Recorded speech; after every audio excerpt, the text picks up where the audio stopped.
जगह दीजिए, समय दीजिए, आप निश्चित रूप से अपने स्थान को ग्रहण कर लीजिए। हम पार्टी का भी जो आइडियोलॉजी है, जिन मुद्दों पर काम करके खास करके गरीबों को आगे बढ़ाना, गरीबों को मुख्य धारा में लाना, गरीबों की आवाज़ बनना, और उसी में हम लोग काम लगे हुए हैं। गया स्वाभाविक मांग है उनका, गया से पार्टी का शुरुआत हुआ है, गया से पार्टी को उपज हुआ है और जिनके साथ लड़े थे, जिनके साथ रह के लड़े थे, जनता दल यूनाइटेड के साथ उनका स्ट्राइक रेट 0 था। 40 के लिए हम तैयारी कर रहे हैं और अगर हम तैयारी कर रहे हैं तो इसको माना भी नहीं कर रहे हैं। बिहार की राजनीति में कई ऐसे राजनीतिक दल हैं जो अपने लिए बेहतर विकल्प की तलाश में हैं। कुछ दल महागठबंधन के साथ हैं तो कुछ दल एनडीए के साथ, पर दोनों जगहों पे खुद को असहज महसूस कर रहे हैं। ऐसा ही एक दल है हम सेकुलर, जिसके नेता हैं पूर्व मुख्यमंत्री जीतन राम मांझी और राष्ट्रीय अध्यक्ष हैं उनके पुत्र और बिहार सरकार में पूर्व मंत्री रहे संतोष सुमन उर्फ संतोष मांझी। नमस्कार, आप देखना शुरू कर चुके हैं बिहार टॉक को और मेरा नाम अनूप नारायण सिंह है। बिहार के राजनीतिक उठापटक के बीच हम सेकुलर ने भी अपने सारे विकल्प खोल रखे हैं। फिलहाल पार्टी एनडीए गठबंधन का हिस्सा है, यानी भाजपा के साथ है, पर पार्टी के अंदर व्याकुलता है। पहले देखिए पार्टी के जो तमाम बड़े नेता हैं, प्रदेश अध्यक्ष हैं, विधायक हैं टेकारी के अनिल कुमार, पार्टी के राष्ट्रीय अध्यक्ष हैं। पटना में एक बड़ा सम्मेलन बुला लिया गया जिसमें प्रखंड स्तर से लेकर राष्ट्रीय स्तर तक के तमाम नेता मौजूद हैं। पहले सुनिए क्या कुछ कह रहे हैं संतोष मांझी। प्रखंड स्तर की मीटिंग रखी गई है, क्या चुनाव की तैयारियों में हम पार्टी लग गई है? देखिए, राजनीतिक पार्टी है तो चुनाव भी एक प्रक्रिया है और तैयारी करते रहती है। मकसद सिर्फ चुनाव ही नहीं होता है, हर पार्टी अपने अपने मुद्दों को लेकर के मैदान में रहती है, जनता के बीच में रहती है। हम पार्टी का भी जो आइडियोलॉजी है, जिन मुद्दों पर काम करके खास करके गरीबों को आगे बढ़ाना, गरीबों को मुख्य धारा में लाना, गरीबों की आवाज़ बनना, और उसी में हम लोग काम लगे हुए हैं, निरंतर लगे हुए हैं। और पहले यात्रा के माध्यम से बीच में यात्रा भी रुकी है, फिर हम यात्रा शुरू करेंगे। इसी बीच में चुनाव आएगा, फिर दूसरे चुनाव आएंगे, लेकिन हम लोग का कार्यक्रम में चलता रहेगा। और इस तरह कार्यक्रम करने से निश्चित तौर पर संगठन और कार्यकर्ता का निर्माण होता है, और संगठन और विस्तार और कार्यकर्ता का निर्माण होता है, तो चुनाव भी आसान होते हैं। जो विद्यार्थी अगर सभी दिन पढ़ेगा तो एग्जाम के दिन उसमें बहुत ज़्यादा मेहनत करने की जरूरत नहीं है।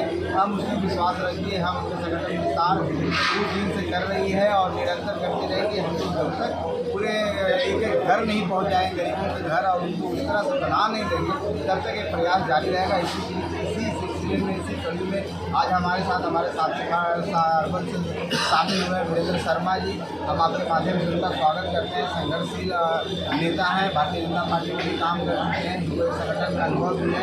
निश्चित तौर पर आगे हमारे पार्टी और संगठन का विस्तार होगा, मजबूती मिलेगी।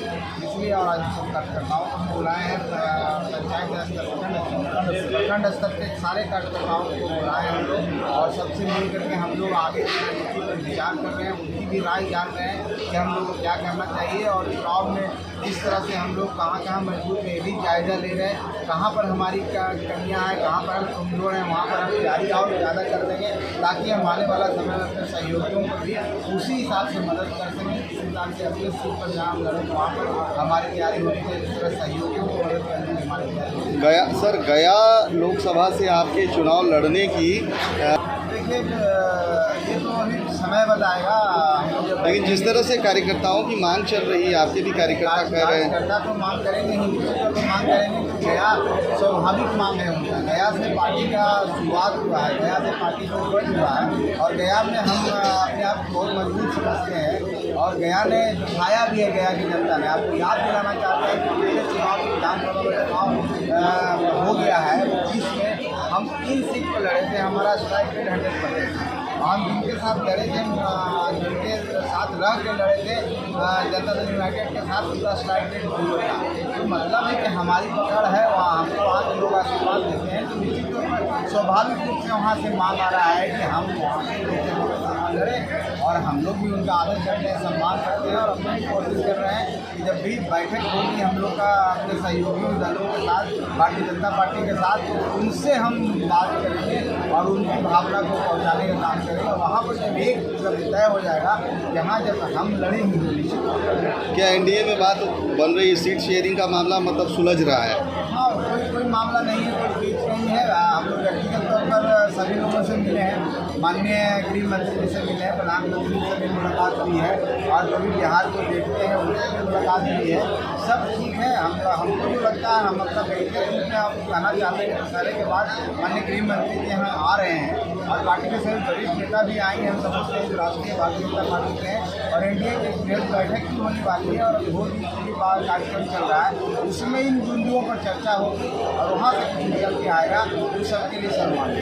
अमित शाह का 5 तारीख को 5 नवंबर को मुजफ्फरपुर का दौरा है। ऐसे में इंडिया गठबंधन की ओर से बार बार आरोप लगाया जा रहा है कि एनडीए बिहार में डरी हुई है। यही कारण है कि जो एनडीए के तमाम बड़े नेता हैं वो बिहार का रुख कर लिए हैं। देखिए, कोई खिलाड़ी जब अच्छा खिलाड़ी होता है ना, तैयारी भी उसी तरह से करनी होती है।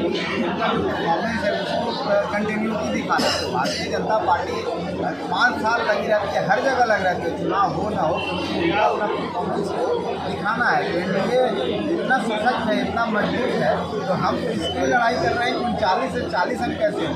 उस 40 के लिए हम तैयारी कर रहे हैं और अगर हम तैयारी कर रहे हैं तो इसको माना भी नहीं कर रहे हैं। क्यों देखते हैं दूसरे घरों में वो आ रहे हैं, जा रहे हैं, वो आ रहे हैं, जाने के लिए सबका बिहार है, सबका देश है।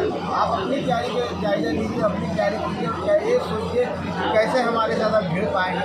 एक नेता प्रोड्यूस कीजिए, किनको सामने लाइएगा कि माननीय नरेंद्र मोदी जी के सामने वो खड़ा भी हो सकता है, उसका जो व्यक्तित्व है उनके सामने दिख पाए, इस पर उनको सोचना चाहिए। अपने जाने से कोई रोक थोड़ी सकता।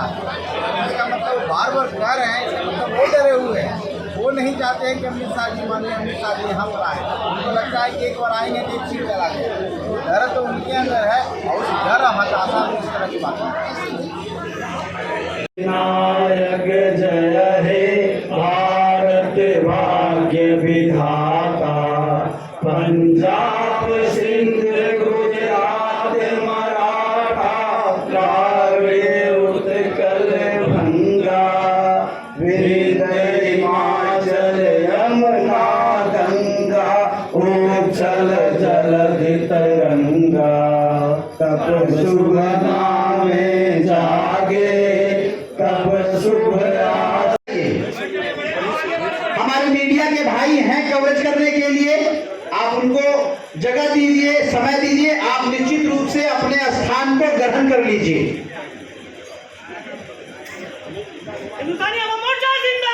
जिंदाबाद जिंदाबाद जिंदाबाद जिंदाबाद।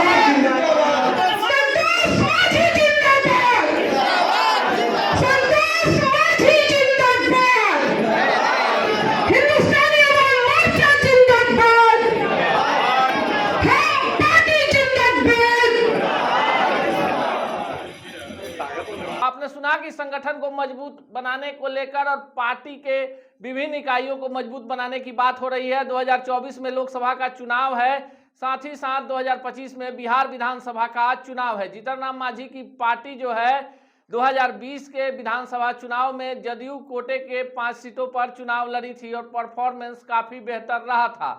अब यह देखना खास होगा कि 2024 के लोकसभा चुनाव में जैसा कि अंदेशा जताया जा रहा है कि अगर सीटों में कटौती की गई तो जीतन राम मांझी की नाव किनारे जाने के बजाय फिर अपने ही गंतव्य यानी अपने जहां से शुरुआत हुई थी जदयू में ही वापस आ जाएगी।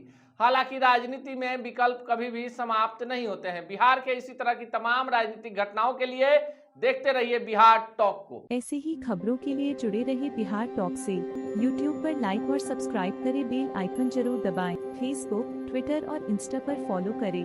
धन्यवाद।